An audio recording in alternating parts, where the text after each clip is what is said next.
Yo les gars, bonjour à tous, c'est Fitz, on se retrouve aujourd'hui pour une nouvelle vidéo. Dans la vidéo du jour, on va aller revenir sur une interview ou du moins des commentaires qu'a laissé Akira Toriyama concernant Dragon Ball Super Super Hero. Donc bien entendu, cette vidéo va contenir du spoil concernant le film, donc si vous ne voulez pas vous faire spoiler, je vous invite à quitter la vidéo de ce pas.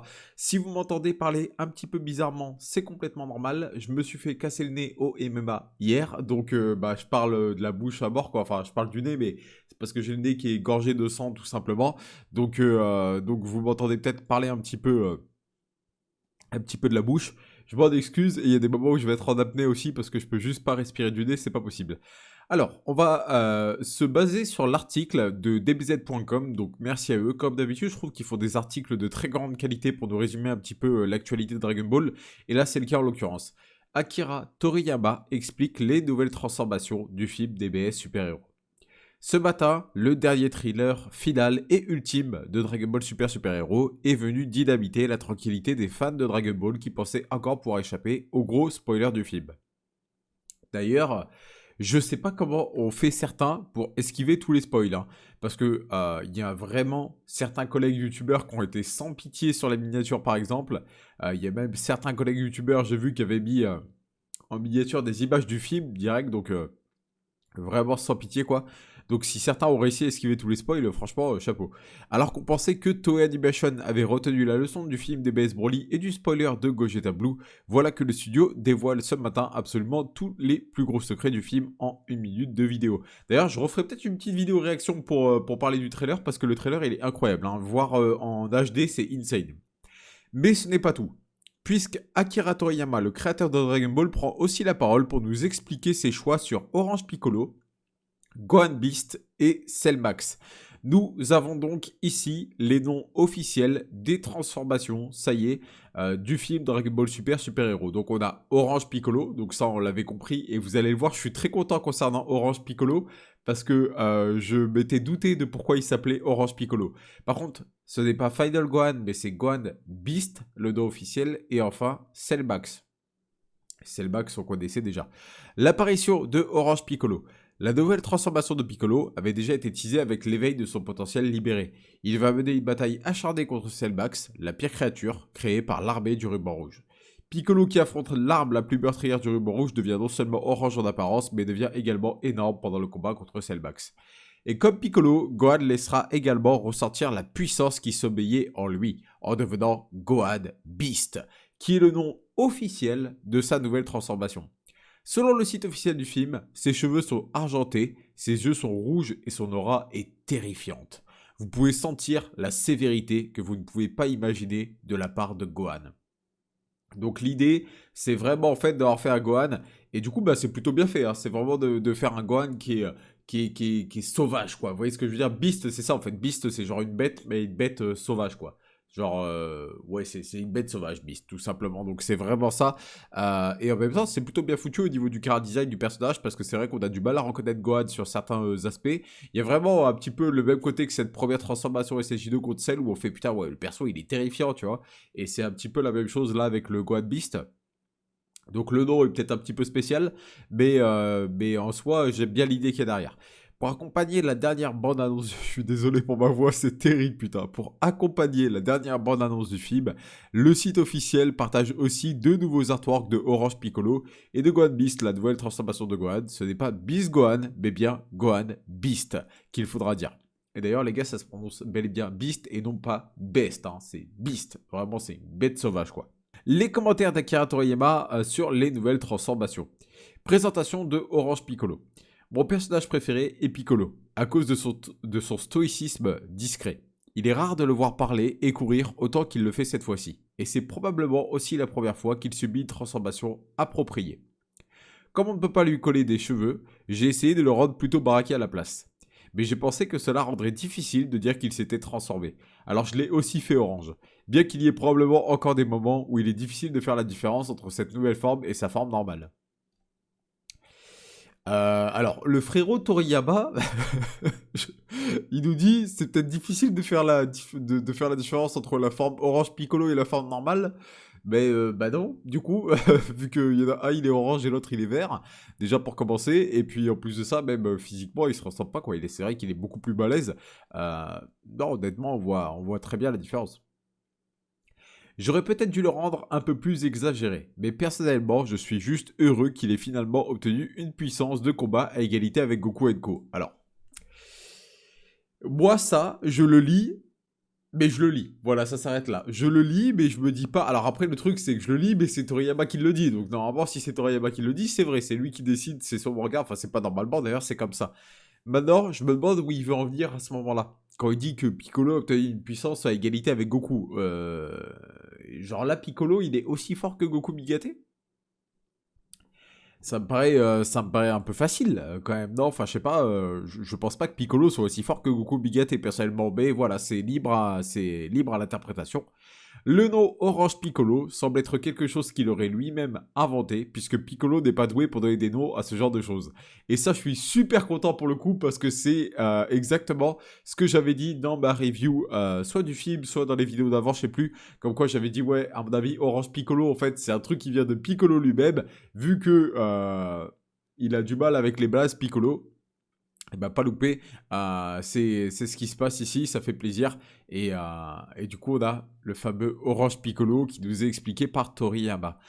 Je sais pas trop ce que vous en pensez de l'explication de Toriyama. En vrai, il revient pas trop sur le délire avec Shenron. Je trouve ça un petit peu dommage parce que pourquoi Shenron en fait, j'aimerais bien qu'on m'explique moi pourquoi Shenron a pu donner un bonus à Piccolo. Est-ce que le bonus que Shenron a donné à Piccolo, est-ce qu'il peut le donner à tout le monde? Ou est-ce que c'est que à Piccolo peut-être parce qu'il a fusionné avec Camille, ou est-ce que c'est qu'avec Piccolo parce que c'est un Namek, ou est-ce que c'est que les personnages qui ont subi un éveil de potentiel? Enfin voilà, on sait pas en fait. Et du coup, c'est vrai que j'aimerais bien avoir la réponse, mais malheureusement, on n'aura pas la réponse aujourd'hui. À propos de Cellmax, Cell était un ennemi redoutablement puissant créé par le docteur Gero grâce à la manipulation des cellules. Cette fois-ci, le petit-fils de Gero, Edo, a utilisé son génie pour créer Cellmax, une version plus grande et plus solide basée sur les plans originaux de Cell. Cependant, Edo n'a créé Cellmax que parce que c'était ce que Magenta voulait, donc il n'aime pas beaucoup Cellmax lui-même. Si Cellmax avait été achevé comme prévu, il aurait été un surhumain que même Broly n'aurait pas pu vaincre. Mais comme il a été activé de force, il est devenu un monstre incontrôlable. Donc on nous dit que si Cellmax, créature robot finalement, créé par le ruban rouge, avait été achevé, il aurait été plus fort que Broly. Alors, je suis pas trop fan de l'idée, encore une fois, mais moi, en fait, c'est pas tellement une question d'être fan de l'idée ou pas, c'est une question que c'est Toriyama qui fait ce qu'il veut avec son manga, quoi. Donc, moi, Toriyama nous dit que si Cellmax avait été complété, s'il avait été terminé, il aurait été plus fort que Broly. Sachant que Broly, il est quand même très fort. Hein. Je vous rappelle que Broly, il a fallu Gogeta Blue pour le péter. Donc, en gros, si Cellmax avait été terminé, ça aurait été level. Ouais, peut-être Gogeta Blue, quoi. Costaud, pour un robot créé par le ruban rouge. C'est un géant aux couleurs criardes qui se déchaîne en hurlant. Alors je me sens un peu mal pour le doubleur, surtout que c'est un acteur de doublage avec beaucoup d'expérience, je suis vraiment désolé. Bon, c'est vrai que le seiyuu de Cell est incroyable, et là en l'occurrence, dans le film, forcément, il fait que crier. Donc à propos de Cellmax, personnellement, je suis vraiment pas fan. Hein. Autant Piccolo, il y a des trucs que j'aime bien, mais j'ai des questions à me poser. Autant Cellmax, pour moi, je suis vraiment pas fan, mais de A à Z, à X, à Y, en passant par aussi tous les nombres de la Terre. Parce que, déjà, j'aime pas l'idée de faire revenir Cell comme ça. J'aime pas le chara design. J'aime encore moins, d'ailleurs, le fait qu'on me dise que la Cellmax, s'il avait été fini, il était plus fort que Broly. C'est-à-dire, là, le ruban rouge, ils peuvent créer des trucs de fou, en fait. Mais en fait, il n'y a plus besoin de Goku et Vegeta. En fait, d'ailleurs, il faut s'arrêter. Il faut juste... C'est bon. Maintenant, on a le Docteur Edo. Il faut juste que Edo... Parce que je vous rappelle que Edo, à la fin du film, rejoint Capsule Corp. Il faut juste que Edo, en fait, crée des cyborgs et les finisse. Puisque, bon, s'ils peuvent être plus forts que Broly, les cyborgs que Edo fait, pourquoi se priver, j'ai envie de dire, finalement. Enfin, je sais pas si vous voyez où je veux en venir, mais pour le coup, Cellmax, là, pour moi, il n'y a rien qui va avec Cellmax. Je sais que certains l'aiment bien, mais moi, pour moi, il n'y a rien qui va. Et enfin, le plus intéressant, Gohan, présentation de Gohan Beast. Gohan a eu pas mal de transformations dans le passé, mais cette fois, il avait besoin de s'éveiller à une nouvelle forme. Gohan a réalisé sa propre évolution unique, qui nous avait été teasée avant le tournoi du pouvoir dans Dragon Ball Super, je vous rappelle, donc ça c'est vraiment cool. Je reprends. Gohan a réalisé sa propre évolution unique, basée sur le genre d'éveil qu'il avait eu étant enfant. J'ai même nommé cette transformation Sangohan Beast, bête ou sauvage en français, dans le sens où la bête sauvage en lui s'est éveillée. Pour la conception, j'ai essayé de le dessiner avec un visage effrayant et hippopale, mais d'une manière ou d'une autre, cela ne ressemblait pas à Gohan. Alors à la place, j'ai décidé de lui donner juste des cheveux longs, relevés, comme d'habitude. Et c'est étonnamment bien passé. Tout le monde a dit ça a l'air tellement cool, ce qui m'a fait sentir humblement reconnaissant. Franchement, je ne sais pas quel type de design je devrais utiliser si jamais je le transformais encore plus. Bon, honnêtement, pour moi, il n'y a pas besoin de le transformer encore plus que ça. Il y a les premières illustrations officielles de Gohan qui commencent à apparaître en dessin, en fait, si vous voulez, sans être en CGI. Pour moi, ses cheveux, ils sont bien, en fait. C'est dans la CGI, ça rend bizarrement à certains plans, mais comme les cheveux de tous les Saiyans dans la CGI, honnêtement, en vrai, il a les cheveux un chouïa plus longs que lorsqu'il était SSJ2 contre Cell. Il a les cheveux un chouïa plus longs. Vraiment, c'est pas énormément plus long. Donc, honnêtement, j'aime bien les cheveux de Gohan en dessin. Enfin, façon d'ailleurs, en dessin, j'aime beaucoup son chara design. Je le trouve efficace, son chara design en dessin. Personnellement, il me plaît bien. Sachant que dans les versions dessinées officielles qu'on a vues, on le voit pas avec Laura. Et Laura, elle est vraiment stylée pour le coup en plus. Donc, c'est un petit truc à prendre en plus. Donc, au final, on nous dit que... enfin, on nous donne pas vraiment d'informations sur Orange Piccolo exactement finalement. Mais on nous dit qu'il est du level de Goku Co. Donc, Piccolo devenu super fort. Cellmax, plus fort, parce que Cellmax c'est potentiellement, enfin plus fort que Goku Bigate, on sait pas, mais en tout cas plus fort que Broly s'il avait été fini. Ok. Et Gohan, il a exterminé Cellmax, il l'a one shot. Je vous rappelle que Piccolo, Orange Piccolo, ne peut pas battre Cellmax. Orange Piccolo, je vous parle du Cellmax qui est pas fini. Hein. Donc ça veut dire que Gohan est beaucoup plus fort que Orange Piccolo. Et donc, beaucoup plus fort que Goku Co. Ouais, moi, les gars, honnêtement, au niveau des puissances, il y a un giga bordel.